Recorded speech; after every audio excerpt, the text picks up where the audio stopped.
Good morning. कैसे हैं आप लोग? आई होप कि आप बहुत अच्छे होंगे।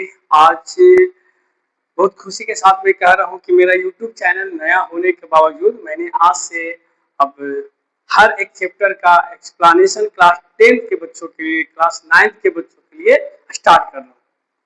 और इसमें सबसे जरूरी है आपका सहयोग, आपका प्यार। हम चाहेंगे कि आप मुझे अपने आशीर्वाद से, अपने प्यार से हमें आगे बढ़ाएं और हमारे चैनल को सब्सक्राइब करने में मदद करें। तो आज से मैं जो टॉपिक लेके आ रहा हूँ, जो चैप्टर लेके आ रहा हूँ, चैप्टर का नाम है क्लास 10 का अरिथमेटिक प्रोग्रेशन। और क्योंकि आप लोग सभी लोग जानते हो कि क्लास 9 और क्लास 10 में अरिथमेटिक प्रोग्रेशन को शामिल किया गया है। क्लास 10 में पहले से शामिल था और क्लास 9 में अरिथमेटिक प्रोग्रेशन को शामिल किया गया है। साथ ही साथ क्लास 9 में ज्योमेट्रिक प्रोग्रेशन का भी एक छोटा सा कॉन्सेप्ट देकर के शामिल किया गया है एनएपी यानी न्यू एजुकेशन पॉलिसी के तहत। सो आज का ये जो वीडियो होगा वो लॉन्ग वीडियो होगा। कितने पार्ट्स में बनेंगे क्योंकि पूरा एक्सप्लेनेशन है विद एग्जांपल्स, तो समय लगेगा। और इस चैप्टर में हम बहुत सारी चीज सीखेंगे, क्या है एपी, क्या है nth टर्म, बहुत सारी चीज। तो बहुत खुशी के साथ आपका प्यार देख करके बहुत अच्छा लगा और इसी प्यार को लेते हुए हम आगे बढ़ाते हैं आज का वीडियो। इस चैप्टर का नाम है अरिथमेटिक प्रोग्रेशन। सो स्टार्ट करते हैं। क्या है अरिथमेटिक प्रोग्रेशन, क्यों है अरिथमेटिक प्रोग्रेशन? अरिथमेटिक मतलब होता है एक नंबर बेटा, प्रोग्रेशन का मतलब होता है सीक्वेंस। एक सीक्वेंस और सीरीज मिलकर के अरिथमेटिक प्रोग्रेशन बनता है। सीरीज की बात करें तो बहुत अच्छे से समझिएगा सीरीज है क्या। अगर मैं सीरीज की बात करूं तो सबसे पहला पॉइंट क्या होता है सीरीज। सर सीरीज है क्या? सीरीज वो हर चीज जो जिसे हम एक अरेंजमेंट में देखते हो, हमारे घर में रखे, लाइब्रेरी में रखे बुक्स, हमारे घर के टेबल पे रखे बुक्स, हमारे क्लासरूम का बेंच है, आपके घर का पूरे घर का एक एक कमरा डिजाइन किया हुआ कि यहाँ पे कौन सा कैमरा, यहाँ पे कौन सा कमरा, मतलब वो हर चीजें जो एक सीक्वेंस में सजाया जाता है, एक सीरीज में रखा जाता है, उसी को सीरीज बोलते हैं। मैं एग्जांपल देता हूँ, एग्जांपल समझो। मान लो यहाँ 2 है, यहाँ 7 है, यहाँ 9, यहाँ 3, यहाँ 1, यहाँ 0, यहाँ 6। बेटा आप समझिए, कौन नंबर ही लिखा मैंने ना, मैंने नंबर ही लिखा। कौन सा नंबर लिख डाला मैंने क्या लिखा? मैंने लिखा 2 7 9 3 1 0 6, जो भी मन में आया मैंने लिख डाला। क्या हम इसे सीरीज कह सकते हैं? हम बेसिक रीजनिंग पढ़ते थे जब बचपन में, तो एक होता था पैटर्न चेक करना कि पैटर्न क्या है, उसको उसके द्वारा हम क्या बना सकते हैं। तो क्या एक पैटर्न है क्या? बिल्कुल भी नहीं।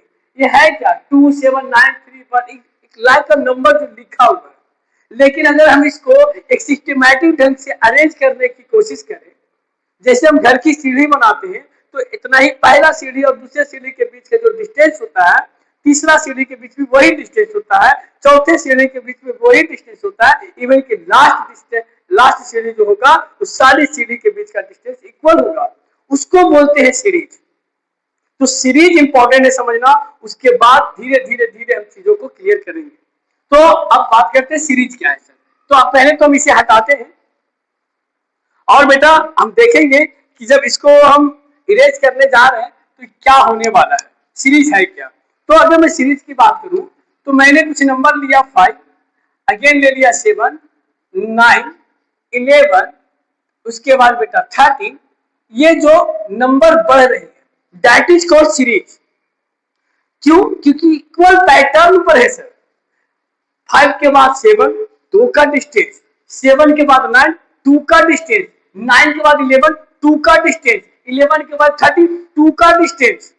हर बार डिस्टेंस हमारा 2 का आ रहा है। That is called systematic number, जो सिस्टम से लिखा गया हो। This is called series and this series will be known as the arithmetic progression, जिसको बोलते हैं बेटा एपी। ये इसको क्या बोलते हैं? एपी। ये एपी क्या है सर? एपी का मतलब क्या होता है? सबसे पहले ये एपी जो अरिथमेटिक प्रोग्रेशन है, इसको हम पता कैसे करेंगे? तो सबसे पहला चीज, किसी भी गिवन सीरीज को जो हम सीरीज लिखते हैं, उस सीरीज में सबसे पहला जो सीरीज होता है, मैं ऐसा कुछ लिख रहा हूं, first, second, third, fourth, fifth, कुछ ऐसा लिखा मैंने। मैंने फर्स्ट में लिया बेटा यहाँ पे 5, सेकेंड में 7, थर्ड में 9, फोर्थ में 11 एंड लास्ट फिफ्थ में मेरा 13 दिखा रहा है। तो सबसे मेरा पहला सवाल आपसे होगा, क्या ये गिवन सीरीज क्या एपी का सीरीज है? अगर एपी का सीरीज है तो कैसे? आपने कैसे बोला कि एक एपी का सीरीज है? So first will be find, first जो फाइंड करेंगे हम उसको बोलते हैं बेटा कॉमन डिफरेंस। मतलब सर गिवन सीरीज का, अच्छे समझिएगा, मैं सिर्फ एक्सप्लेनेशन कर रहा हूं। गिवन सीरीज का अगर CD 4 कॉमन डिफरेंस होता है बेटा, कॉमन डिफरेंस अगर इक्वल हो जाए then we can say कि 5, 7, 9, 11, 30 so on are in AP। मतलब ये एक AP का सीरीज है। मतलब सर क्या होता है, पहले टर्म को हम बोलते हैं बेटा A1, दूसरे टर्म को A2, तीसरे टर्म को A3, चौथे टर्म को A4 और पांचवें टर्म को A5। That is A1, A2, A3, A4, A5, A6 so on, ये बढ़ते जाएगा।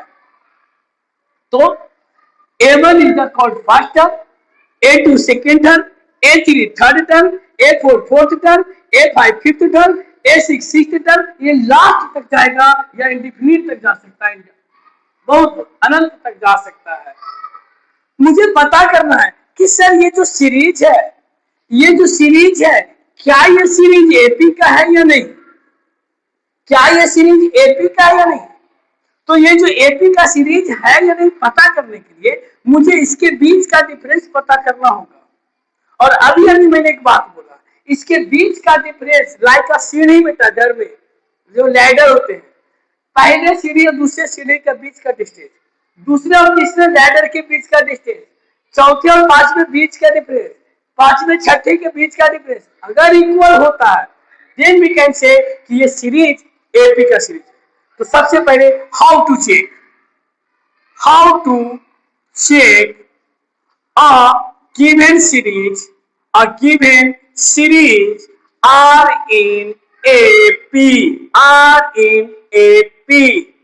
मतलब सर जिसको बोलते हैं बेटा कॉमन डिफरेंस, क्या बोलते हैं बेटा इसको,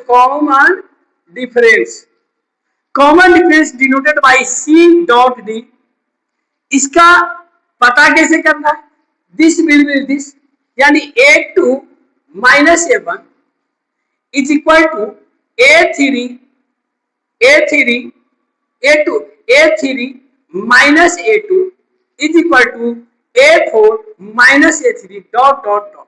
अगर ये सभी की वैल्यू कोई कांस्टेंट के इक्वल आता है, अगर कोई कांस्टेंट के इक्वल आता है तब मैं कह सकता हूं कि ये सीरीज एक एपी का सीरीज है। और ध्यान से सुनो, जब तक सीरीज एपी का नहीं होगा तब तक मैं किसी भी क्वेश्चन का आंसर देने के लिए एबल या कैपेबल नहीं होऊंगा। सो सबसे पहले पता करना है कि गिवन सीरीज एपी का सीरीज है या नहीं है। बच्चों में मुझे आशा है कि आप समझ रहे हो कि मैं कहना क्या चाह रहा हूं। कोई भी सीरीज एपी का सीरीज है या नहीं ये पता करने के लिए आपको उसका बीच का डिफरेंस पता करना होगा। अगर बीच का डिफरेंस सभी जगह इक्वल आ रहा है देन वी कैन से कि सीरीज आर एपी। यहां तक क्लियर है? मैं आगे बढ़ूं। अब बात आती है बेटा, तो ध्यान से सुनिएगा कि सर अगर सीरीज में है, अगर एपी का है तो क्या हो सकता है। तो सबसे पहले मैं एनसीईआरटी की बात करता हूं, ध्यान से सुनिएगा बेटा। एनसीईआरटी बहुत बेसिक चीज है, सारे बच्चे पढ़ लिए होंगे, बहुत सारे क्वेश्चन बना लिए होंगे, फिर भी सर एग्जाम में नहीं बनता है सर। क्लास से सीख के आते हैं सर, स्कूल से सीख लेते हैं सर, लेकिन वापस जब घर पे जाते हैं तो पता नहीं क्या होता है, बनता ही नहीं। बहुत सारे ऐसे प्रॉब्लम है, इसके पीछे रीजन है बेटा। वो रीजन में धीरे धीरे आपको बताऊंगा, क्योंकि मैं अभी वीडियो में नया हूं, मेरा यूट्यूब चैनल नया है। आप लोगों का जितना प्यार रहेगा, मैं बिहार शरीफ वासियों को नहीं, हमारे वीडियो जो देख रहे हैं वो पूरे भारतवासियों को मैं एक वादा करूंगा कि आपका प्रॉब्लम समझो मेरा प्रॉब्लम है। और ये सिर्फ मैं आज कह नहीं रहा हूं बेटा, इसे दिखाऊंगा कर करके। आपकी हर एक प्रॉब्लम को अगर मैं यहाँ पे सोल्यूशन नहीं दिया तब आप मुझे बोलिएगा कि सर आपने जो बोला था वो नहीं किया। सो अब आगे की बात करते हैं थोड़ी।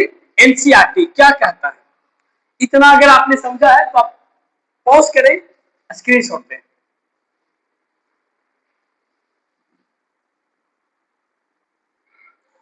चलो आपने स्क्रीनशॉट ले भी लिया होगा। अब आगे की काम हम एनसीईआरटी का करेंगे और उसमें पढ़ेंगे कि आगे अब क्या करना है। तो सबसे पहले मैं बात करता हूँ एनसीईआरटी का क्वेश्चन जो है बेटा, सबसे पहले ये पता करना है कि ये गिवन सीरीज कैसा भी हो तो एपी में है कि नहीं, और अगर एपी में है तो आगे क्या होगी। सबसे पहले मैं यहाँ पे एक काम करता हूँ, मैं कुछ सीरीज लेता हूँ। एग्जाम्पल समझिएगा बेटा, 2, 3, 4 और थोड़ा अच्छा ले लेता हूँ 9, 7, 9, 7, 5, 3 डॉट डॉट डॉट। इसमें पूछा गया है कि आप पता कीजिए कि एक एपी का सीरीज है, अगर एपी में है तो, और अगर एपी में है तो इसके फर्स्ट टर्म को बताइए बेटा, इसके फर्स्ट टर्म को बताइए। अब मैं आपको बताऊंगा फर्स्ट टर्म ए क्यों होता है, ए1 को ये कहते हैं।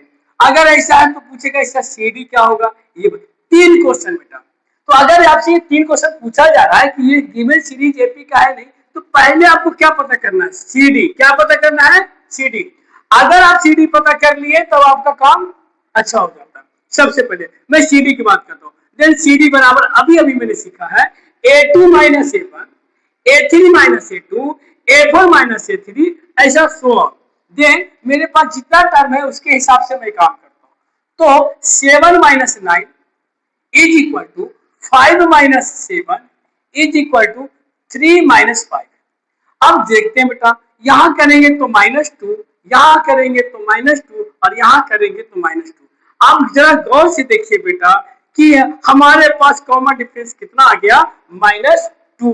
मैटर नहीं करता कि वो माइनस में होगा या प्लस में, बहुत सारी चीजें डिस्कशन करेंगे, बस वीडियो में बने रहिएगा। इस टॉपिक के बाद अगला जो वीडियो डालूंगा टॉपिक को आगे बढ़ाऊंगा, ठीक है। तो अभी ये जो मैं अभी आप बताया कि सभी का वैल्यू -2 आया है, इसका मतलब इक्वल है, इसका मतलब है कि ये गिवन सीरीज एपी का होगा। अगेन अब हमसे पूछा गया कि अगर एपी में है तो आंसर बेटा होगा मेरा यस, और अगर यस है तो फर्स्ट टर्म बताइए। तो सर इसका फर्स्ट टर्म हम बताए थे a1, a2, a3, a4 ऐसा पढ़ेगा बेटा। तो a1 जो होगा वही हमारा फर्स्ट टर्म होगा, that is called a1 is equal to a होता है। कैसे होता है आगे बात करूंगा, इसकी वैल्यू 9 आ गई। सीडी मुझे पूछा गया था, सीडी मैंने पहले से -2 निकाल के रखा, यही हमारा बेटा आंसर है। तो किसी भी सीरीज का, अब क्योंकि इतना सिंपल आपको देगा नहीं, आपसे पूछेगा कि भाई क्या होता, तो तरह तरह से डेसिमल में, फ्रैक्शन में, मिक्स फ्रैक्शन में, रूट के अंदर क्वेश्चन रहेगा, तरह तरह से क्वेश्चन पूछेगा। आपको बस ये पता करना है कि कॉमन डिफरेंस अगर इक्वल है, कॉमन डिफरेंस अगर इक्वल है तो वो एपी का सीरीज होगा, दैट इज फर्स्ट। अब अगला टॉपिक जो हम पढ़ रहे हैं बड़ा ध्यान से देखिएगा, इसको भी आप एग्जांपल के तौर पर लिख लें कॉपी में और इसे नोट डाउन करें। और ये वीडियो सिर्फ क्लास 10 के लिए नहीं है, क्लास 10 और 9 बोथ के लिए, दोनों के लिए very very very very very important है। सो नोट डाउन कर ले बेटा। मैं आपको अगले टॉपिक की ओर बढ़ता हूं।